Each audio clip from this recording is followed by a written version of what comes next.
second half of this episode is where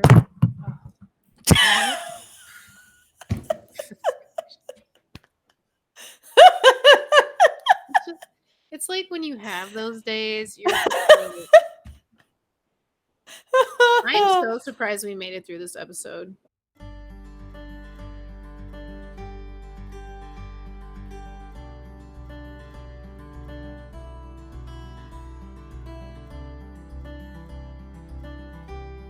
Hello, friends, and welcome to another episode of Just One More Cookie. We are so glad that you decided to join us for yet another episode. We're really excited about this episode because we're excited about every episode. So expect to hear that phrase at the beginning of every episode. So this week, Abigail is sharing her post experience of the workout, so we can't wait. And then I have a tune in. Very exciting. Yeah. I feel like we're hyping it up too much and it's going to be a letdown, but that's okay.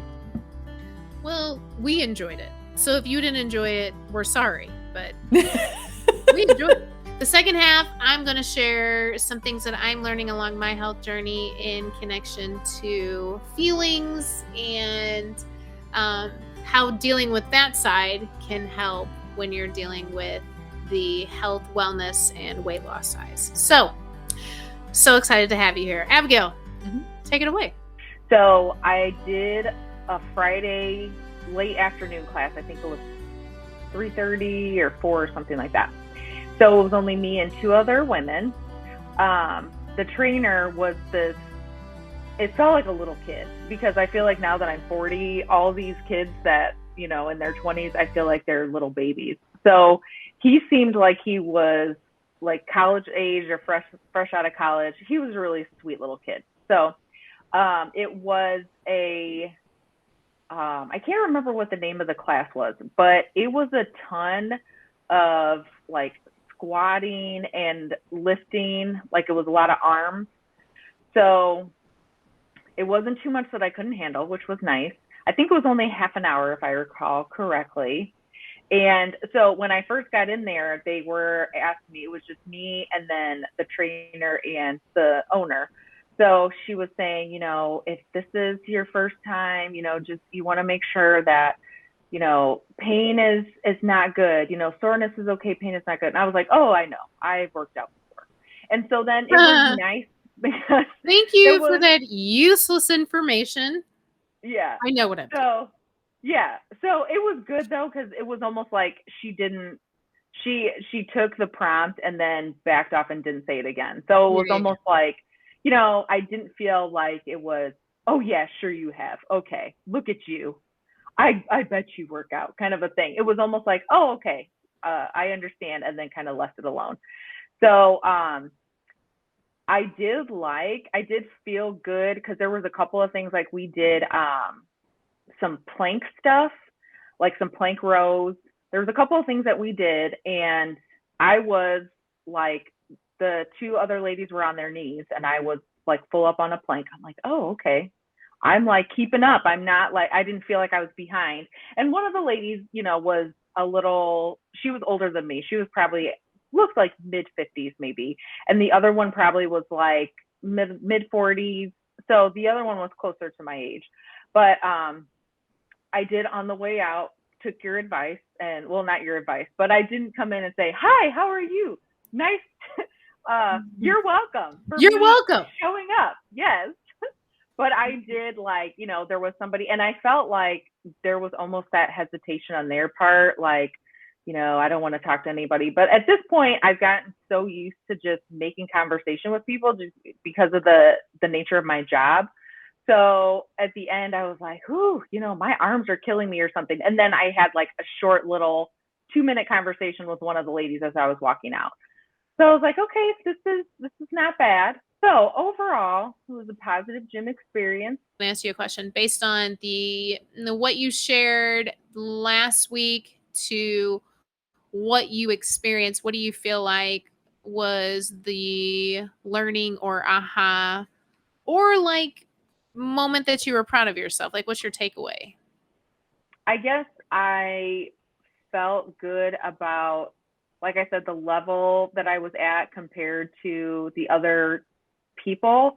And I don't want to say it like that because I don't think it's healthy to compare yourself to other people.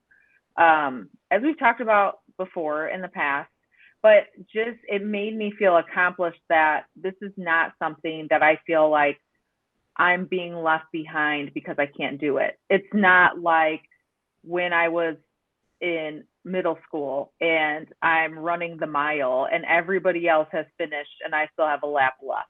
So I feel like that experience is different now because I feel like, you know, I'm on equal footing with the people that I'm there with. So that kind of made me feel good. Like it's not like I'm sitting there and thinking you're useless because look at all what these people are doing and you can't do any of it and all that. So I think that made me feel good and that made me feel comfortable. I love that. I was going to share an experience that I had, which at first it's not going to sound like a health topic, but you'll understand why momentarily. I recently made a friend here in St. Pete, and she is a Pilates instructor, but she's like moving very much into like the mental side of physical health. So one of the things that she does is Reiki healing. So if you don't know what Reiki healing is, the body is the way that Reiki healing works is it looks at the body from the idea of chakras, and chakras are just like energy points in your body, which means that in that certain part of your body, a specific energy force is there. And if you think of energy like everything is energy, right? Like if you were to look at your cells are vibrating because we are energetic beings.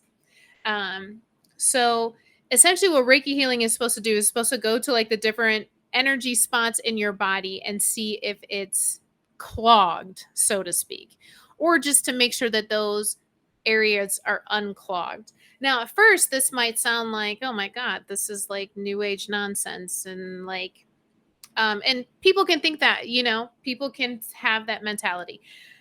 But when I went to this, it was a energy healing session, and when I went to that session, I had so many like mental ahas that I'm still kind of digesting right now, and a lot of it has to do with my eating disorder and like the journey of struggling with my weight and what that was really about for me, which then helps me when it comes to the side of just like living a healthy lifestyle and knowing like these are the things that essentially trigger me to go in the opposite direction of a healthy lifestyle.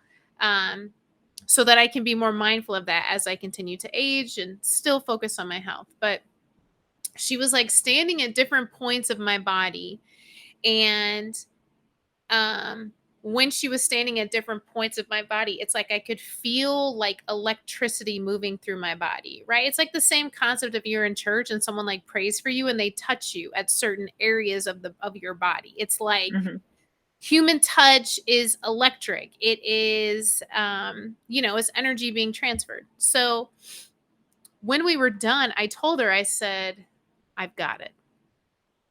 She was like, tell me everything. And I'm like, I know what I'm talking about right now. So I told her, I said, if feelings can just be minimized into the idea of energy in your body, right? So if feelings are simply certain energetic fields in certain areas of your body disrupting your equilibrium, it's that simple. I know why I struggled so long with my health. Because for so long, for me, feelings that entered my body that were what was referred to as low vibrational feelings. So they've done these like scans of bodies when people are feeling a certain way, right? And like somebody who's having feelings of like anger or sadness or depression, like that your cells vibrate very slowly, right? As opposed to like if you're really excited and you're very happy, like your cells are vibrating much quicker, right? Which then elicits a different physical feeling. for as long as I can remember, any sort of feeling that came into my body that disrupted my equilibrium and made me feel low and made me feel uncomfortable, made me feel specifically hurt. That was probably the one that I ran from the most. It was like my entire body would seize. Like I would feel so gross. I would just want the feeling out of my body. Right. So it's like, even when I would cry, I remember I would start to cry and I would immediately go to great lengths to try to stop crying or apologize to the room. Like if I was talking to someone, even a friend, I would be like, listen, I just need to alert you, I'm about to cry. Because I I've done wanted, it before too. yeah. Like it's almost like a warning bell. The floodgates are opening. Just so you know, this is about to occur. And I've had people be like, I think that that's not necessarily a bad thing, because it's sometimes when you're talking to somebody and they just all of a sudden start crying and it just kind of catches you out of nowhere, like, oh. Whereas if you give them a heads up, I'm about to start crying. Here we go. Yeah, I wasn't doing, but my motives weren't that. Like I wasn't doing it like to inform you as to, I don't care about you. This is just me alerting myself to say, hey, I'm about to cry because I feel like you're going to judge me, or you're going to think less of me, or you're going to see me as a weak person. So let me say it first before you judge me. I want you to know that I'm aware, like I want you to know that I know that I'm crying, which is so silly. Like so many of these things are so silly, but I condition myself.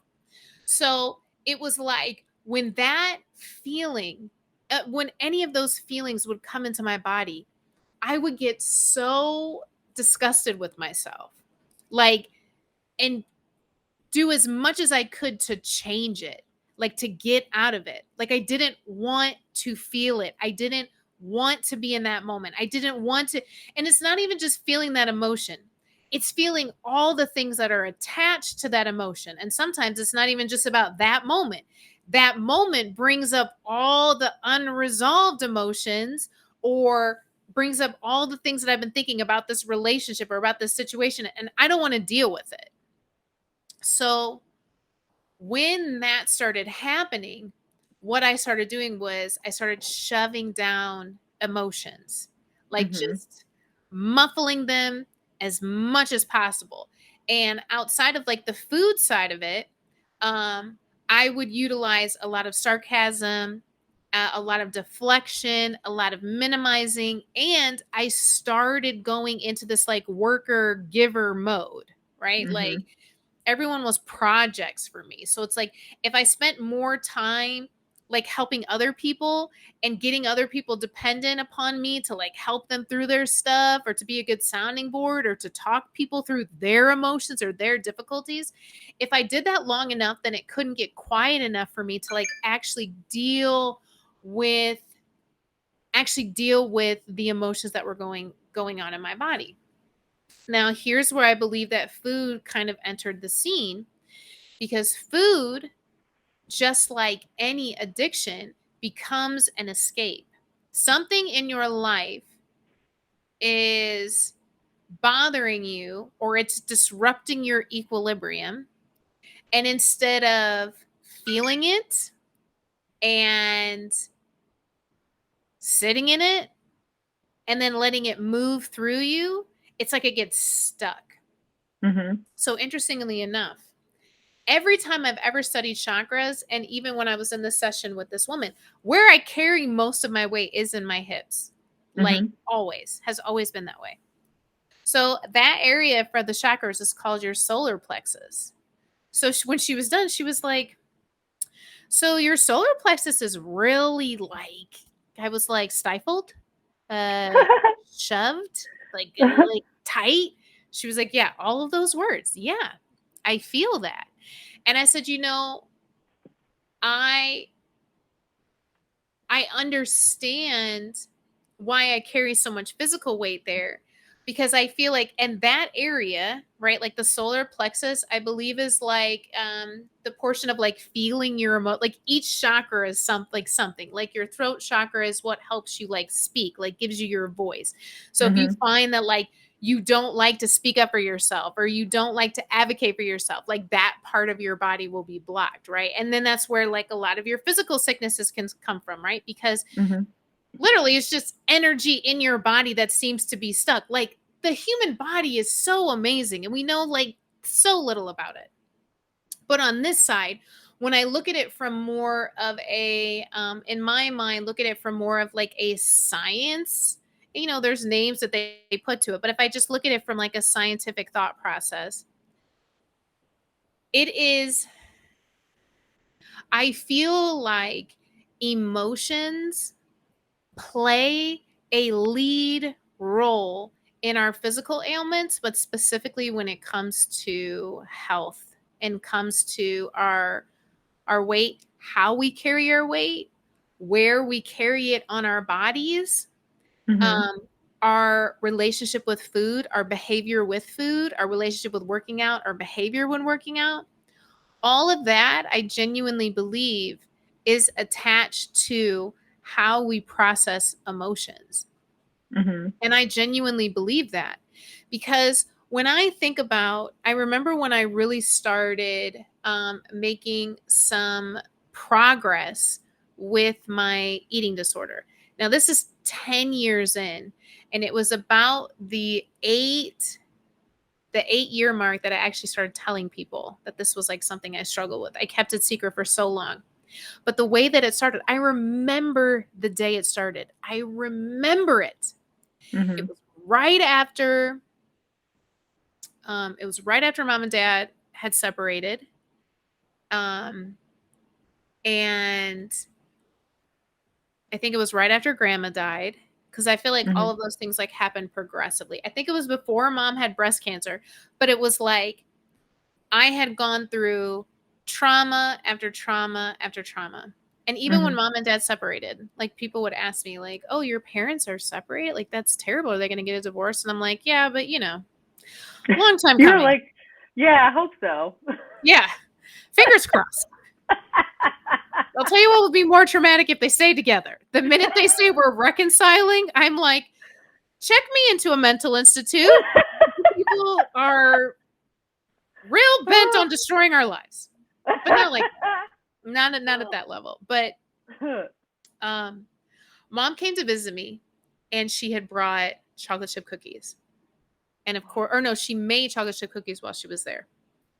So that's just, I feel like when she does that, it sets you up for failure because I know. And I am telling you, there's it was nothing like them. Yeah, it was an invitation for me to gorge on these cookies. Yeah. So I remember like her being like, I enjoyed her being there, but also like her being there was just this constant reminder of the chaos that my life had become with like, and also during that time period, like seeing mom as broken as she was, like watching mom go through that, it was so difficult because it was like, and we talked about this, like amongst siblings, like mom has always been strong and like doesn't cry easy, like, and very much she's a get it done type of person. And I remember like after they separated, it was like watching her get sidelined and like just look like this woman is resting right now. And of course, in my mind, I'm like, oh, we're all falling apart.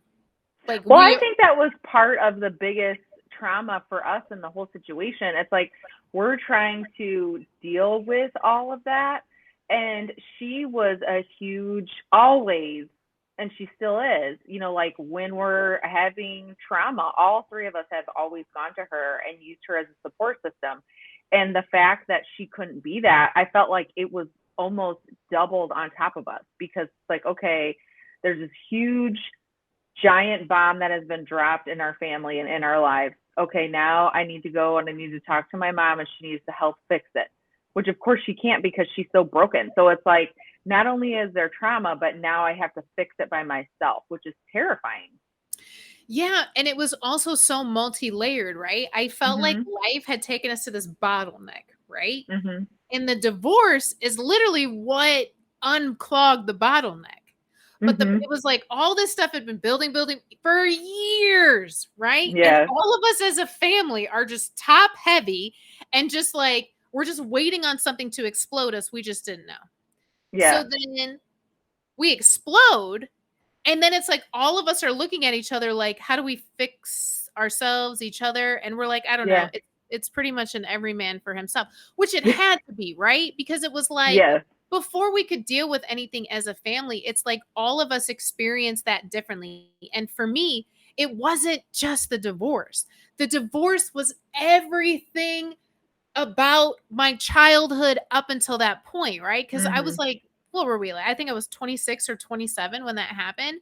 So Mhm. we're adult children, but you have 25, 26 years of just a lot of family trauma Mhm. unresolved, a lot of inner anger in that environment. Also, at that point, church had done a really great number to traumatize me. So then I had all the trauma from that. So it's like you have family trauma, you have church trauma, and then you have this huge explosion, which doesn't put your life in you can't pretend anymore. It was like Mhm. everything was exposed about our family, about ourselves, and I did not know how to recover.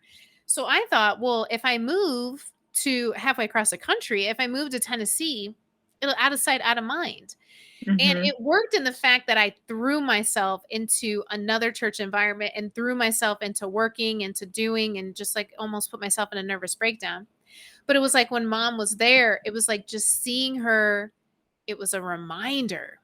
So it's like she Mhm. made these cookies, she goes upstairs, and I had already had like 2 or 3 cookies. She goes upstairs, and I promise you I might have had like 6 or 7 just in one sitting. Mhm. And it was mindless. It wasn't like I was sitting and watching TV and I'm slowly, it was like I'm Mhm. throwing these in my mouth. And I think when I got to like 10 cookies, I freaked out. Like I Mhm. immediately freaked out and I ran to the bathroom and I threw up. And the thing with like making yourself throw up, it's a very emotional experience in and of itself. Mhm. Oh, But I it was, had to do it before just for pure like I was sick and I'm like I can't just the nausea was so bad and I don't throw up very easily so I'm like I have to get this out of me. And I've only had to do it 2 times. It's traumatic. It yeah. is such a traumatic experience. Yeah. Yeah, it's It's very awful. traumatic, but it's like the more that you do it, the less traumatic it becomes. The more Mhm. like the more planned out you are, the more Mhm. strategic you are. And then you have to lie because of course people are like, "Were you just throwing up?" And I'm like, "No, Mhm. you crazy person." Or like, "Hey, we just got ice cream. Did you eat the whole thing? I don't know where it went. Did you Mhm. eat it? That disappeared."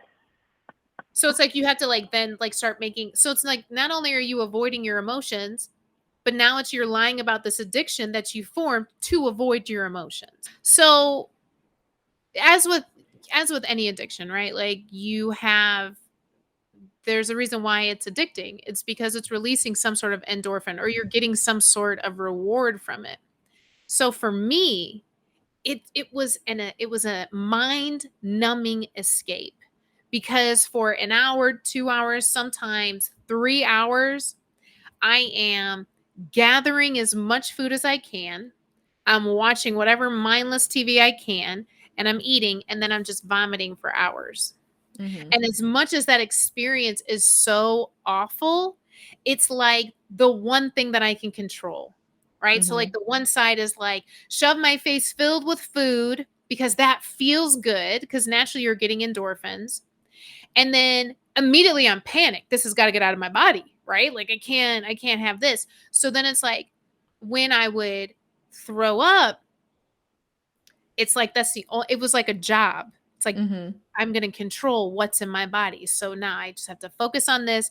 I can't think about how disgusting this is. I can't think about how much I'm probably ruining my teeth or like ruining my esophagus. Like it doesn't matter in that moment Mhm. because the opposite side of it seems too painful.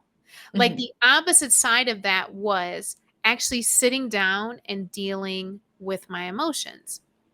So, in the midst of this too, and I've talked about this just at different spots along the podcast, but it's like In addition to that, I feel so guilty about that that I end up over exercising to the point of injury. And then it's not even just injuring myself. Like I'm exercising for 2, sometimes 3 hours a day, like Mhm. just brutally beating up my body. And it's like all of this is doing just enough so that I can ignore and get rid of or muffle that gross feeling inside. Cause that was another thing. Mhm. It was like it didn't even have to be situational. Something could happen during the day that made me feel sad, or I was just naturally woke up feeling depressed that day, or whatever.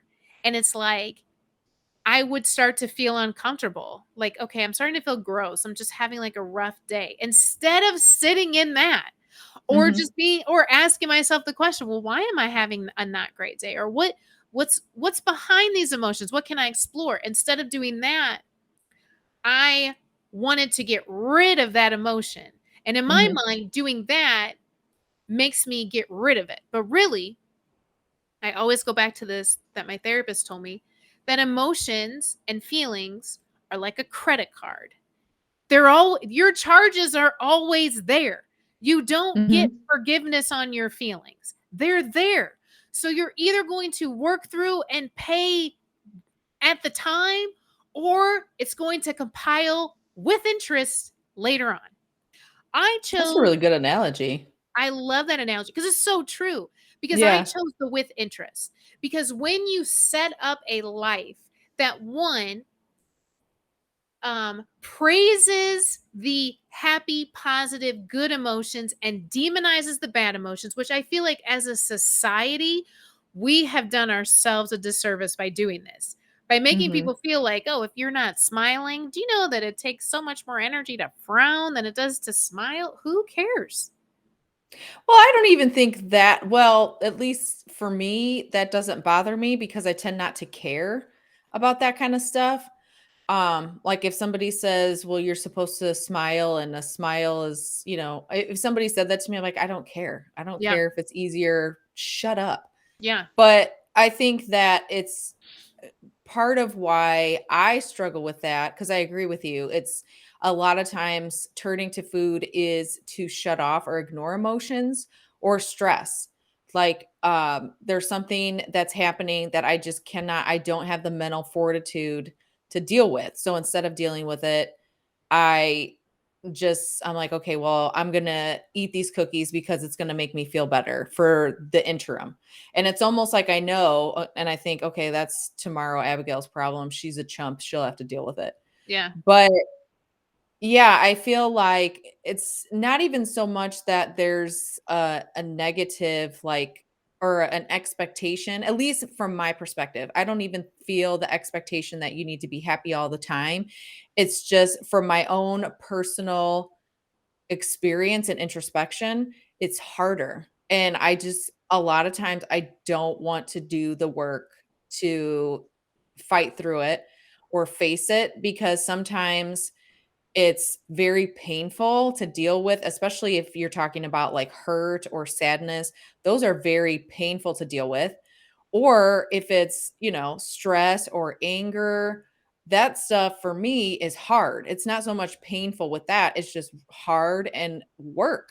And sometimes I'm just tired and I don't want to work. I would just rather eat some ice cream and watch Stranger Things. I would just really not like to deal with it. So, yeah, I feel like it's so easy. I feel like it's a very natural thing to float that way just to not deal with those emotions.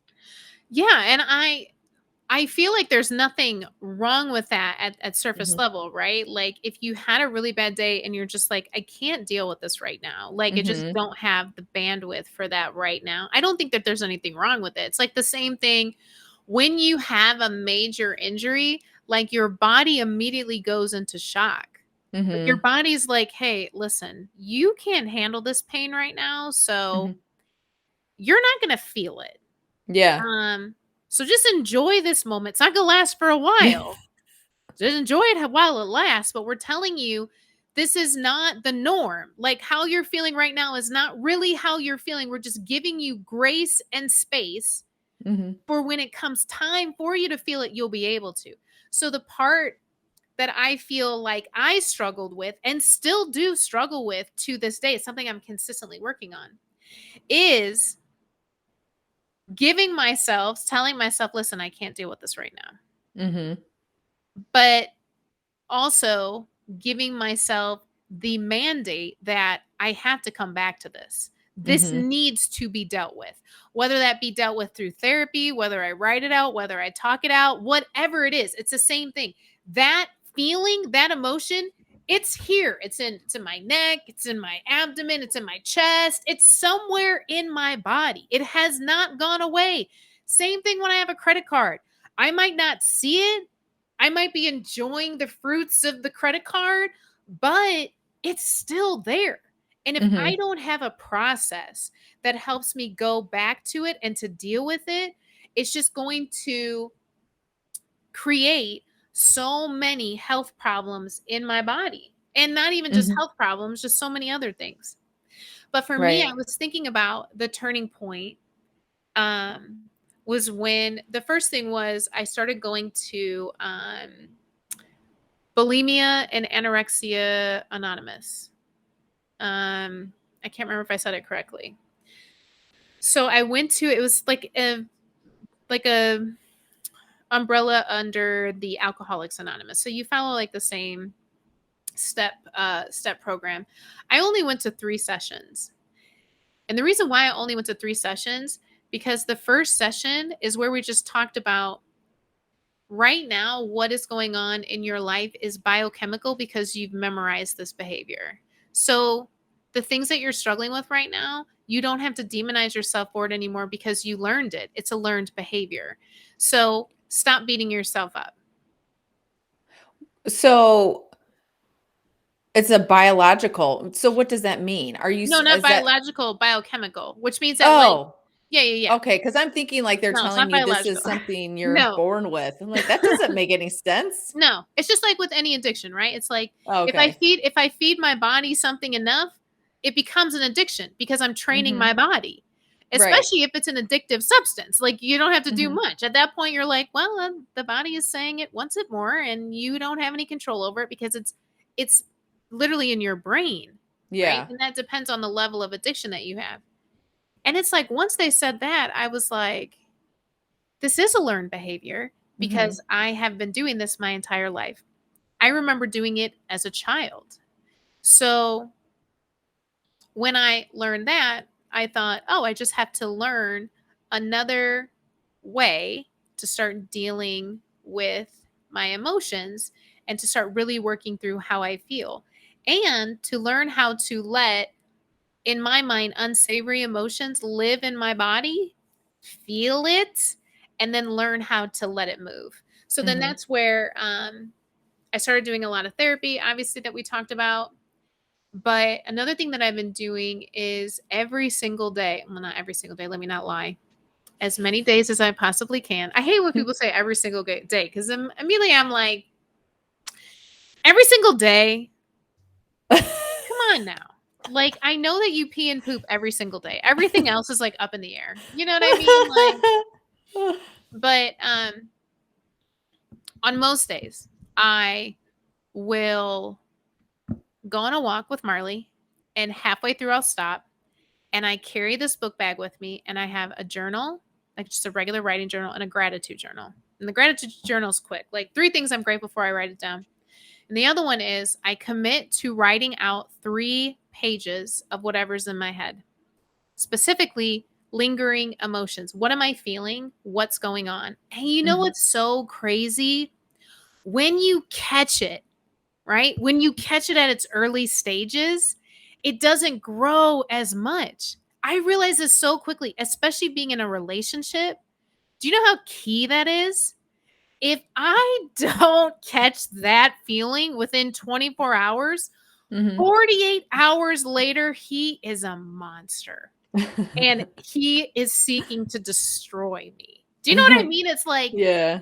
if I don't catch those feelings and if I don't allow myself to feel them and work through them, it's like they live and they grow and they block and they become my central focus.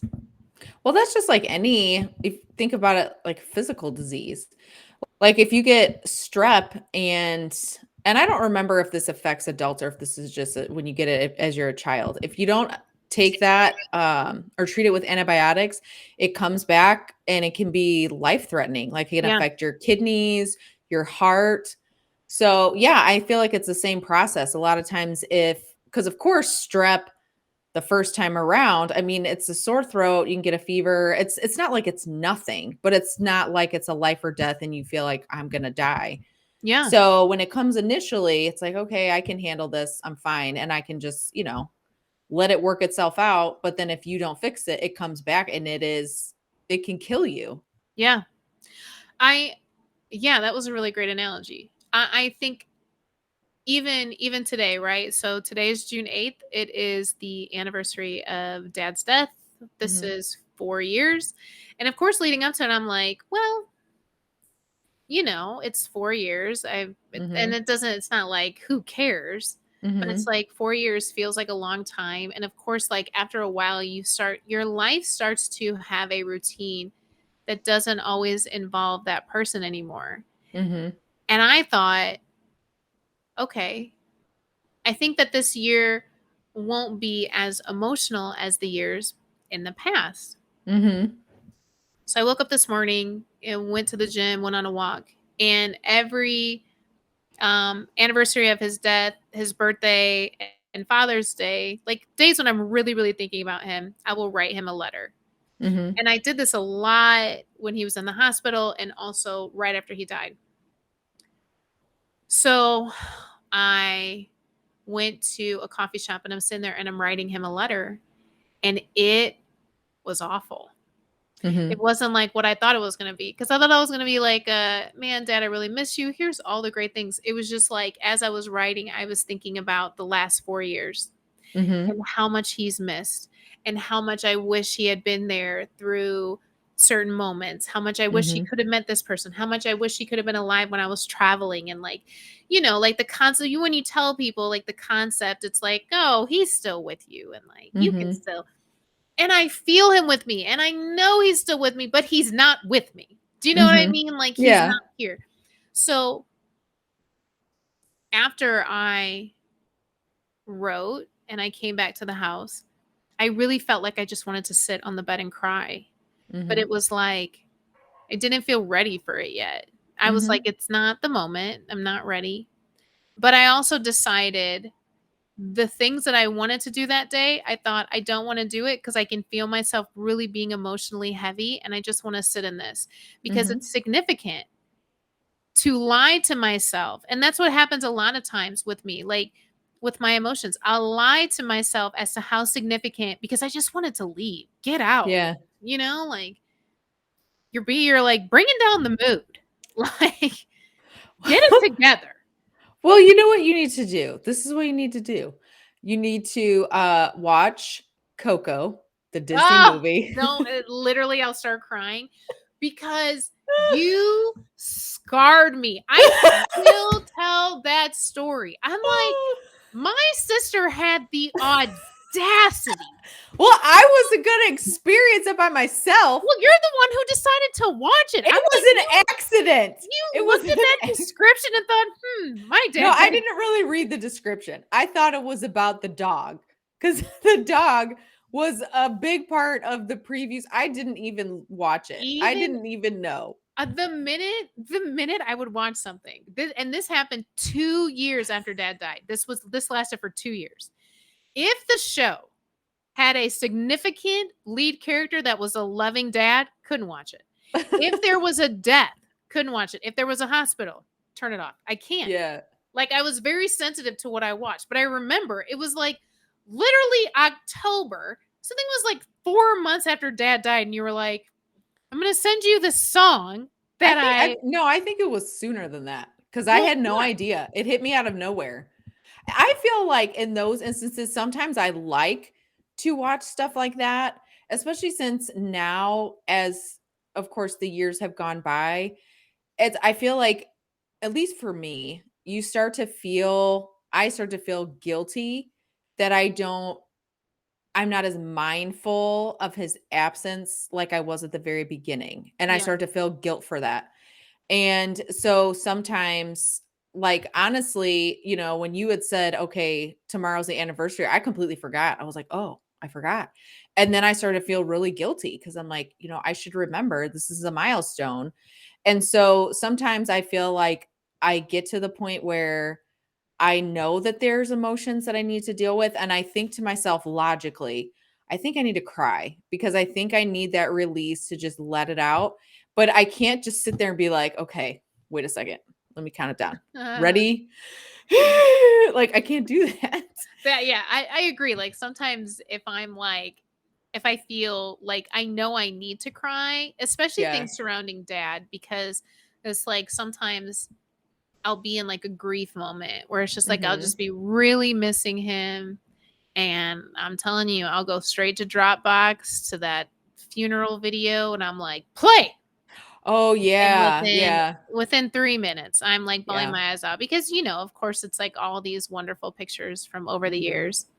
But it was like so much of these past couple weeks have just been really revealing to me about how much for me personally, and really I feel like for so many people, how much our weight, our fluctuation in weight has to Mhm. deal with our emotions and the way that we're feeling, and also the way that we've been taught to deal with our emotions or to feel about our feelings. Mhm. And for me, the the biggest celebration that I have in my life in the past, I want to say 7 years probably, in the past 7 years would be that I am more willing to talk in detail about my emotions. I am giving myself more time to feel my emotions. Um, and I'm no longer ashamed of them. Well, I'm working on that Mhm. because there still is this guilt sometimes that I feel like, oh, you should Mhm. be fine, because then there's the flip side Yeah. of it. It's been 4 years. Get over Mhm. it. But not like that. It's like, well, it's 4 years is a significant amount of time. Like, you should be fine. But Mhm. really, you should feel however you want to feel, you know, Yeah. um, and move through those. And I know even sometimes when we have had our weekly call, and it's like if you have like a significant move in your weight, either up or even down, which Mhm. I don't ever struggle with that. I'm real curious as to what that would feel like. Like, wow, I'm down 10 pounds.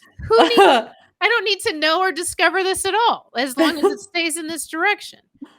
Um, but like we've had a couple times where like we'll ask each other, like, well, what's been going on this week emotionally with you? Like, are Mhm. there any, and sometimes like that that needs to be a more significant question that you're asking yourself, even before you step on a scale, health wise. Mhm. How have I been feeling this week? Mhm. And what have I been doing either to deal with or to avoid those emotions? Because that has a significant impact on your health. And I mean, we Mhm. talked a lot, the whole stress episode that we did. I feel like so much stress and anxiety just come from out of control emotions, whether Yeah. that be a buildup of emotions, or just your inability to feel them or your inability to move through them, because that's another side. Like the other side is just to feel all your emotions so strongly but to never learn from them and work through them and let them go, because that's the opposite side, right? Like they Mhm. get stuck and all you're doing is feeling them and talking about them, and you have this whole pain narrative and this victim narrative, but you never learn from them and you never let it go. So I feel like both sides of the spectrum can be really unhealthy. But I Mhm. also feel like from the standpoint of what do I want my health journey to continue to look like, I'm still so on the side of like the internal. Because Mhm. I can listen, if you gave me a challenge today and you were like, Amy, we're going to do a 3-day fast. I'm going to get excited, first of all, because I love challenges. So I'm like, yeah, let's Mhm. do it. It would be a struggle, but easy in Mhm. my head, right? Or Amy, tomorrow we're going to go run 3 miles. Not my favorite, but yeah, let's do it. Mhm. The opposite side is, Amy, I really want to sit down and talk about the trauma caused, when you were 7. I'm Mhm. already like, oh, not my favorite. You know, Mhm. I'd rather Mhm. run 3 miles, to be honest, because sometimes it's the avoidance factor is easier than the other side. Well, yeah, of course. And we've said a ton of times that a reason why being overweight or struggling with your weight is it's an internal problem that's manifested outwardly that everybody can see. So of course, it's easier to work on the outside because that's what we're doing in the opposite direction. Instead of actually working on what's on the inside, we're feeding our physical body. So yeah, I feel like that's always the hardest part, is to actually deal with what's going on the inside. Whereas it's easier to make, and that's another thing too, it's easier to make attainable goals for something physical as Yeah. opposed to making an attainable, realistic goal, or not even realistic, but a tangible goal for an internal problem. And maybe that's why, as I'm saying this to myself, and I'm kind of getting to like oh, that's a really good point. You're right. That is a good point. Maybe that's why sometimes we struggle with our dealing with our emotions or fixing emotional problems, because it is hard. It's hard to set a benchmark for that. Whereas with weight, it's easier because you can say, okay, well, this month or this week, I'm going to make sure that I drink a gallon of water a day. I want to make sure that I walk, 3 miles, and I want to make sure that I'm tracking my calories, blah, blah, blah. It's like, that's an attainable goal. Those are parameters I can set. Whereas internal trauma or internal injuries or pain points or whatever, I guess, I mean, I don't know if there is a way to quantify that. If there is, I don't know how. And maybe that would be a good thing to actually have that, to set a goal and say, this is the issue. This is how I fix it. I don't even know if that's possible, but.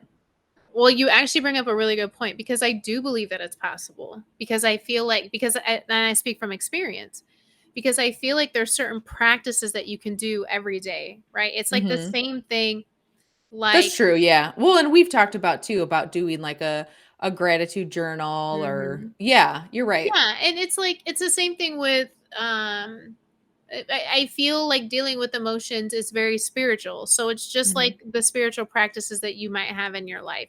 So for me, it wasn't just about like, because sometimes I feel like we can dismiss like the work behind it and just be like, we'll just pray about it, or Mhm. just go to therapy, which, like, those are tools, right? Mhm. Those are tools, but those should not take away from the work that you need to be doing on your side.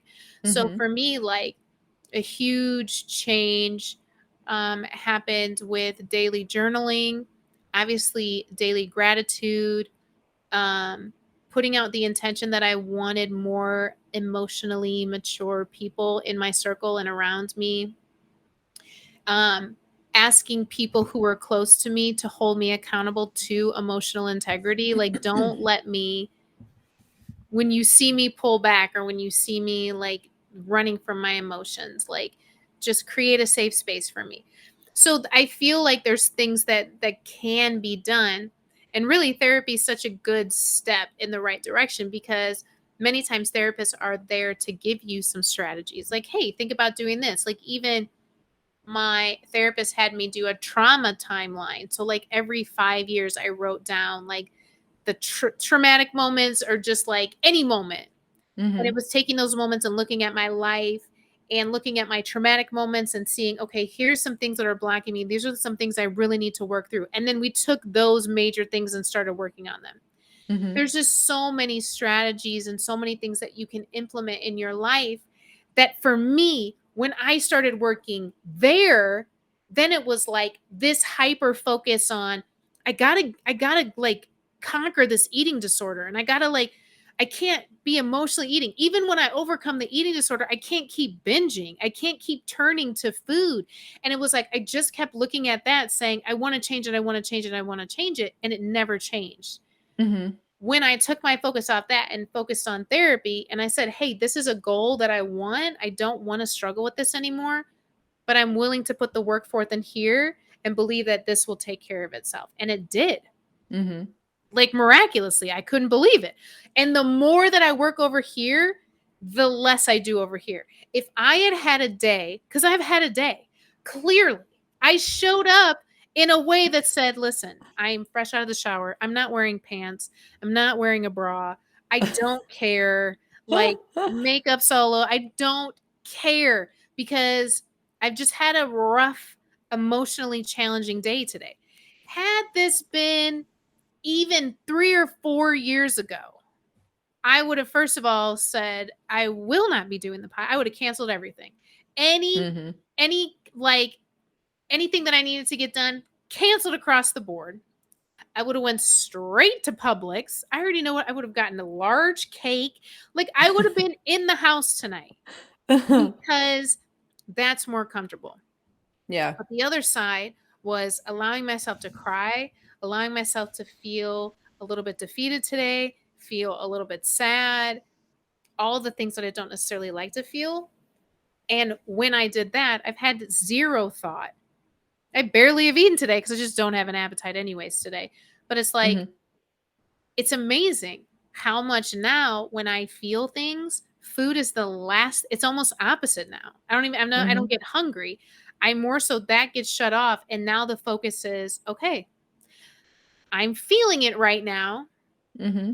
And then the focus is, okay, how do I work to resolve? Do I need to have a conversation with someone? Do I need to have a conversation with myself? Do I need to journal this? What do I need to do to let this go so that I can grow? And it's just been incredible.